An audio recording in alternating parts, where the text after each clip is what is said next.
Next, we welcome Dr. Brian Horgan. Dr. Horgan is a professor and extension specialist in the Department of Horticultural Sciences at CFANS. He has led horticulture extension educators, served as interim department head, and directed the construction and fundraising for the on-campus Turf Grass Research, Outreach, and Education Center. Tonight, he'll be discussing the golf industry's goals of conservation, economy, and player engagement, and how they are a window into society's grand challenges of sustainability. Please welcome Dr. Brian Horgan. Good evening, everybody. So, as a good extension specialist, Bev, I am going to take the microphone and kind of get down and move around a little bit, if you don't mind. I know that might mess up the camera, but what's sustainability mean to you? Sustainability of golf, what's that mean to you? Is it possible for golf to be sustainable? A golf course property to be sustainable? I see a couple heads up and a couple heads side to side. Anybody diagonal? Think about that. What does sustainability mean in respect to urban landscapes, or parks, or your yard, or this community that surrounds Gull Lake? Every one of those has a definition that you can probably think of, and there's probably some connectors to those points.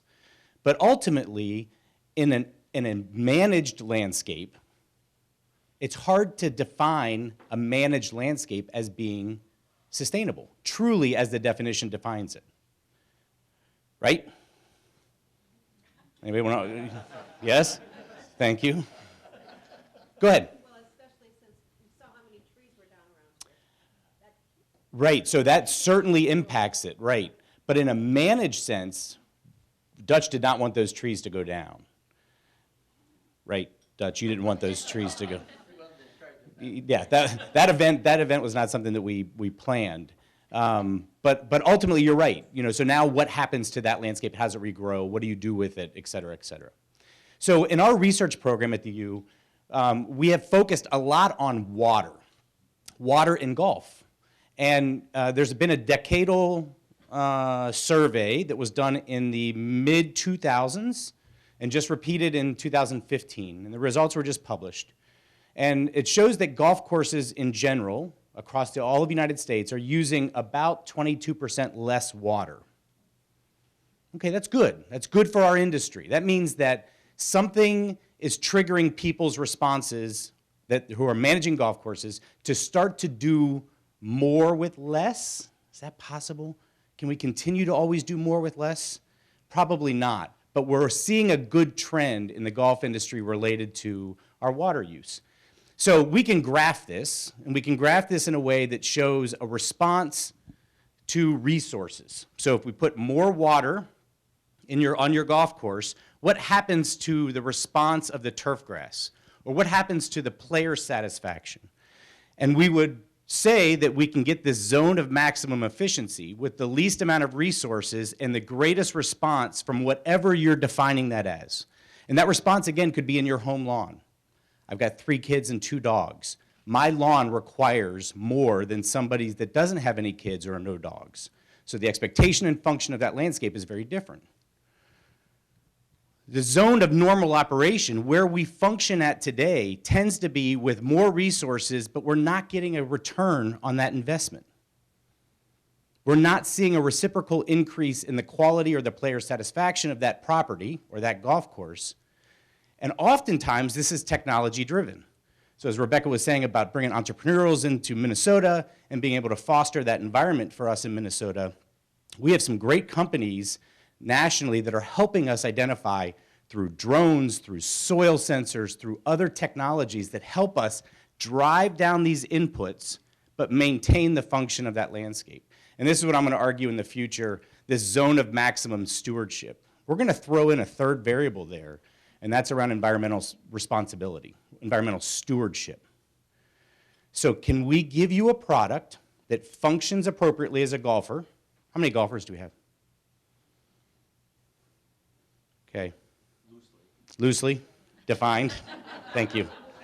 I would be in that category too. Thank you. So I'm going to argue that the economics of golf are really important to today's golf market. The agronomics, what it costs to manage and what kind of management we do in this zone over here of what we can operate in today, is also really important to today's golf market. But when we look into the future and the cost of water, the cost of that resource on a golf course is going to make us change what we expect from the property. Not just the look of it, but even a little bit of the function. So that's where we're going to drive resource use down even further, and we're going to get some concurrent response, less turf quality or less player satisfaction. What we're hopeful we can do with the research that we're doing at the University of Minnesota right now is make sure that we're balancing that player satisfaction and quality in a way that we're not getting people to leave the sport, but engaging in the sport around the idea that environmental stewardship's important to them. So science, research, and innovation. We're doing things based on data and not anecdote. And that's important as a land grant. I mean, that's what we do. We collect data, we do research, we innovate, and then we disseminate. We come out to audiences like this and we make sure that we're connecting to the end user. I could give this same presentation to a group that is non-golf and never mention golf. So if you go to the Twin Cities, think urban landscapes. You go to the Twin Cities, go to your Google map, pull out to about 10,000 feet, and look for the largest contiguous acreage of green space in Minneapolis and St. Paul. And then pick a couple of them and zoom in. And invariably, it's going to be a golf course. 150 to 200 acres are the average size of a golf course. So think what that 150 acres does in that urban environment where there's really no space for us to have these large, contiguous acreage of park space. Resource conservation and use efficiency. Dealing with the sociology of the player. Some egos that come with golf often. And there are some people that believe that they should have the course to themselves often. And there are some people that believe that golf should cost $5. Well, it doesn't work that way. It doesn't work. So the social aspect of this, tying in the stewardship, the economics, and the agronomics, is the connection point that our research program has focused on. Implementing technology using our Minnesota partners, Toro, Turfco, Parade. These are golf companies in Minnesota that are very innovative, and they're very much a part of our team because we do things that help them and they do things that help us. Managed risk and asset management. So I'm an agronomist, I'm a horticulturalist, I'm an extension person, and I'm dabbling in these other places now, but I realize at a university with 3,000 faculty members and over 25,000 employees and staff, there's expertise that we can tap at any time in all these different units. And it's fascinating to go across campus or to go over to Minneapolis and interact with my colleagues around the economics in Carlson School or in science and engineering or CEHD in education and human development. Because we've got this expertise that exists around the campus, and so I can talk about managed risks on golf courses or asset management and not really, I can BS a little bit, right? But I can do it informed because my colleagues are just across the river. Okay, so research. Where are we at? Remote sensing. Satellites, drones, subsurface remote sensing, things that allow us to look at turf's health in a way where our eyes can't see it. So think about that graph and how do we drive our inputs down?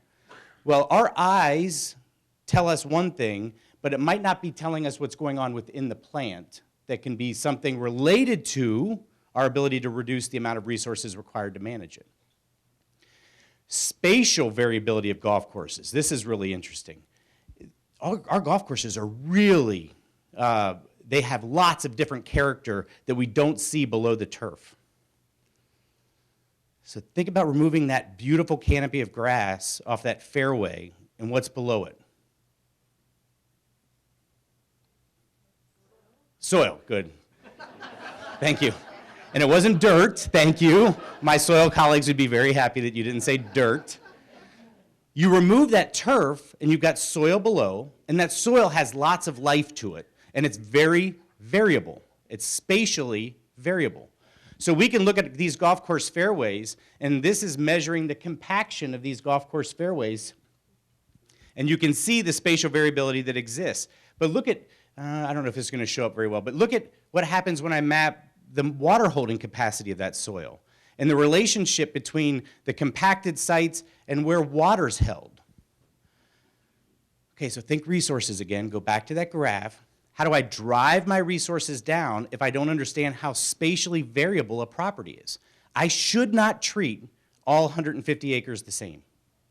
I should be able to make these into smaller units, and now we've got technology that will allow us to drive that resources back to the left. Best management practices. Our research center that we built back in 2001 and 2002 has wonderful facilities for us to test all different sorts of things there. And one of them is these best management practices. And in this instance, we're looking at what happens to the fertilizer you apply to your golf course. Does it impact the water quality in Gull Lake? Or your home lawn? What happens to the fertilizer you apply to your home lawn? Does it impact Lake Harriet by my house? And so we've been studying these and defining these best management practices that we can take back to the practitioner or to the homeowner and help them impact the choices that they're making and relate that back to the environment. Ultimately, we get to this point, and this is kind of where we wanted to get to, where we can define the service that the ecosystem is providing, and we do it in these really short segments. So turf grass reduces water runoff. 15 years of research, we can say that turf grass reduces water runoff. There's a service that turf is providing the surrounding ecosystem. Turf grass reduces nutrient runoff. Proper fertilization improves surface water quality. Or we can make grand statements like turf grasses in urban green spaces improves the oxygen status in the Gulf of Mexico. We just connected ourselves 1,500 miles south. But what we do in the Mississippi River watershed certainly impacts the Gulf of Mexico. In comes an initiative. Okay, so we've been doing all this research, my colleagues and I have been doing all this research, and we're trying to package it in a way that makes sense. And so we're trying to title this around this thing called Science of the Green, which is an initiative to study, evaluate, and define sustainable business, agronomic, and environmental stewardship practices on golf courses. Leadership is certainly needed in this area. In the 80s and 90s, 4,000 golf courses were built. If you think of the lifespan of the grass on a golf course, it's about 20 to 30 years. So we're in the midst of a large change of what's happening on golf courses just by the fact that there's investment needed. Deferred maintenance has happened since the last recession. Minneapolis has 5 golf courses, and they did a study, and they looked at what the costs were to update those 5 golf courses, and it's $34 million. That's a lot of money. $26 a round, average cost per round. What does that round have to go to if you were to borrow $34 million from a bank? How much would you have to increase that cost per round in order to pay that note off? Not something you're gonna drive more people away right away. So in Science of the Green, our goal is to blend the value of that golf course, urban green space, into the surrounding community. Think ecosystem services. Think watersheds. 150 acres in urban environments. What value does that golf course provide other than golf? And now let's start talking about that in economic terms. Course of study is now just happening around defining ecosystem services with a dollar figure. That's a really important step for us as a society, is to put dollar figures on what services these green spaces can provide. 5 minutes, seriously?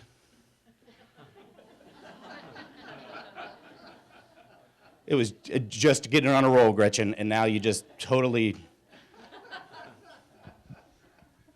That's okay. I asked you to do it. Science of the green. Asset management. University of Minnesota owns a golf course, Les Bolstead. How many have played Les Bolstead? Fantastic, old 1929s Varden design golf course. Perfectly situated between Minneapolis and St. Paul. Beautiful, undulating property that is in dire need of upkeep and a renovation. It has an original irrigation system that's about 50 years old. It's got old pushed-up greens. It's got old grasses. It needs a renovation. So, as we were thinking about the use of that asset, our research program, how can we build that into a laboratory to study these grand challenges for golf? So Science of the Green converts Les Bolstead into this laboratory to demonstrate core principles that integrate science, advances sustainability goals of golf through renovations and innovation. There are these principles that are associated with Science of the Green. The USGA, the United States Golf Association, we're very proud to say we have a long-term partnership with the United States Golf Association. They came to the university, saw the research we were doing, and said, how do we get involved in that? How do we work with your 3,000 faculty in a way that advances our industry? So, the USGA and the University of Minnesota partnerships about these grand challenges. It's about advancing sustainability of golf. It's a transdisciplinary approach with lots of different units on campus that are participating in this. And it's really exciting, again, to think about my colleagues across the university focusing in on solving problems for this industry. Golf Lab, or the laboratory itself, has a very innovative design. You're going to read about this in the coming months. And that innovative design shrinks the footprint of golf in a way that allows us to start on day one by using less resources because we're choosing the right plant material, we're focusing in our drainage patterns, we're putting the right irrigation systems in, we're thinking about the return on investment, the economic investment in that property. But we're doing so through a very innovative routing that's focusing in on next generation golfers.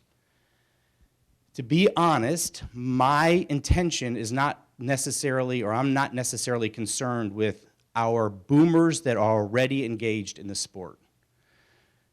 Gen X, moderately engaged in the sport. Next generation, not engaged in the sport. So, 14,000 golf courses, and if you look in the next 30 years, who's going to be coming in as our boomers are leaving the sport? It's a multifunctional laboratory. There's lots of different uses from athletics to recreation and wellness to Nordic skiing and winter sports and golf. So it's a multifunctional laboratory in addition, so it serves the needs of the institution. I'm going to do this one last thing and then I'll stop. It starts as a 12-hole golf course. Don't focus on the number right now. Focus on the way to engage a golfer by how he or she is asking us to engage them. By time, not by hole. Think next gens. They are tied to their phone, they are tied to their electronics, and they are focusing on things that are in short increments of time. I want to go to my kids' soccer practice now. If you think about my parents, they never came to my soccer practice. They dropped us off and said, we'll pick you back up, or better yet, bike yourself home. Now I'm going to soccer practice, so the demand for my time is very different too. So we start off with this 12-hole golf course that has 18 different options to play those holes. But that 12-hole golf course is also a 9-hole golf course, or 2 6-hole golf courses, or 3 4-hole, or 4 3-hole golf courses. And when we need it, there are actually 18 individual golf holes here. So this is where it gets really innovative of what a community can do around the property and asset that they have. Because it's not about the number of holes, it's about how you engage people by time. So a 3-hole golf course is 45 minutes, or a 6 holes an hour and a half, or a 12 holes 3 hours. Don't focus on the number of holes, because optimizing the asset and discretely optimizing it is not starting on hole 1 or 10, which is how we do in golf. We can optimize the use of the golf course from an economic perspective if we engage the golfer where there's space open on the golf course by time. There's 8 more hours of this, and I'm not going to get to it. So I am going to say that we have the Ryder Cup coming this fall. 500 million people's eyes will be on Hazeltine. University of Minnesota will be proudly represented out there with our students and the work that we do out there. And there's lots of other eyes coming to the Twin Cities that can be part of this discussion around golf's future. Some next steps, one of those little wordles, and then a pretty picture.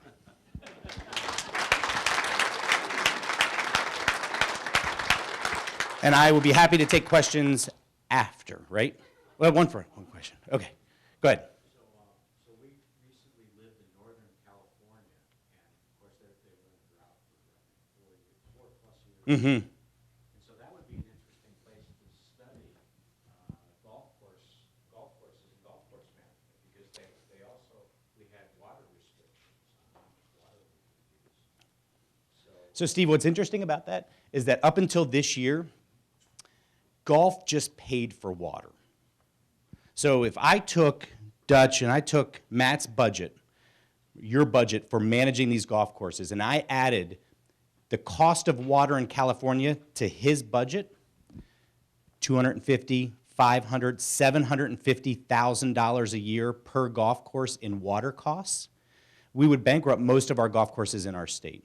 So up until then, we would just pay $150 a round, versus here we pay $26, $35, $50 a round. So all of the concurrent costs were passed on to the consumer. But last year, the governor said, you're not just going to pass this on anymore. You can't just continue to pay more. We have to really get rid of and cut it. So you're right. Now starts the ability for us to go back and look at what strategies they implement to cut their water budget by 25%. Yep, so good point, Steve. Last one.